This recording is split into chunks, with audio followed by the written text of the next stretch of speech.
Welcome everybody to Forza Horizon 4, and today we're taking a look at the 2009 BMW M5. Now this was the 5th iteration of the M5 and it was produced between 2005 and 2010 with 19,564 saloons being made and 1,025 estates being produced. Now that may seem like quite a low number of vehicles produced, but it was actually the most popular M5 at that point. Now I'm reviewing this car because, well, the latest M5 is coming to this game via the Fortune Island expansion on Thursday. So I thought I'd give a look at the have a look at the two previous M5s to the new one that's coming. So doing this one, and then we'll do the 2012 one in the next episode. And yeah, this car has a lot going for it in terms of the underpinnings, even if I'm not a massive fan of the way it looks.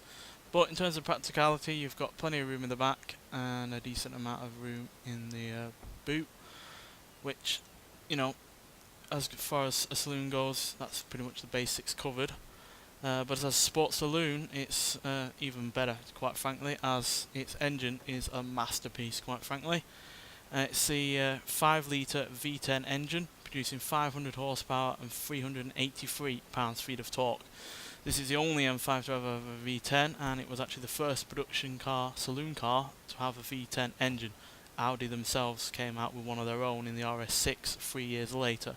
But yeah, BMW was the first, and yeah, much bigger engine over the previous M5, which only had a 4-litre V8, and yeah, it's got more power than that M5 did from 1998 to 2003. It's got 106 horsepower extra and 15 extra pounds-feet of torque. Now granted, this car is heavier at 4,012 pounds, which is 112 pounds heavier than the previous M5, but that extra power gives it superior acceleration by a long way, as well as a better top speed. But to be honest, outside of the stuff that's underneath and the glorious sounding engine, I'm not a fan of the looks, to be honest, which probably isn't a controversial opinion because a lot of people also said that the looks weren't all that great. And yeah, in real life as well, it's apparently quite a complicated vehicle to set up and live with day to day. So in terms of those kind of things, I'm not a massive fan of, but in terms of how this car drives, yeah, I'm well on board with it. So let's get out there and see what it can do.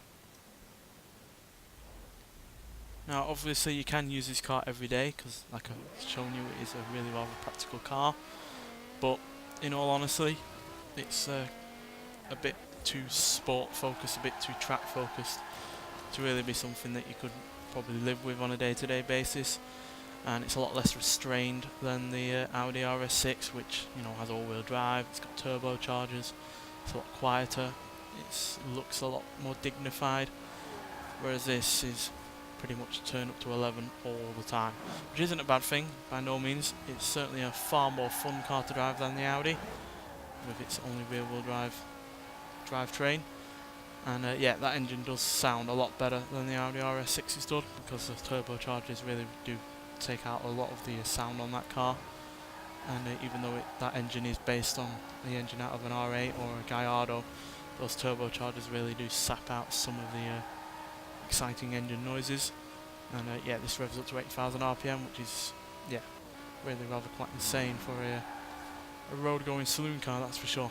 And yeah, the fact that it doesn't have all-wheel drive and doesn't have turbochargers and is a lot less, you know, focused in being an everyday vehicle, it's obviously lighter than the Audi RS6, which makes it a far quicker car in terms of acceleration. 0 to 60 in 4.1 seconds.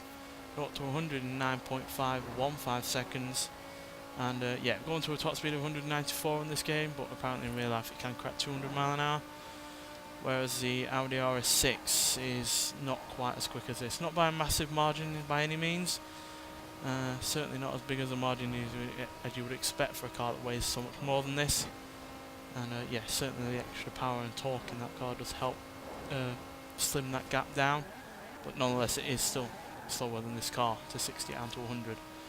But this car is certainly far faster than the previous M5 that it replaces. 0.715 seconds quicker to 60 and 1.801 seconds quicker to 100. And it's quicker at the top end as well.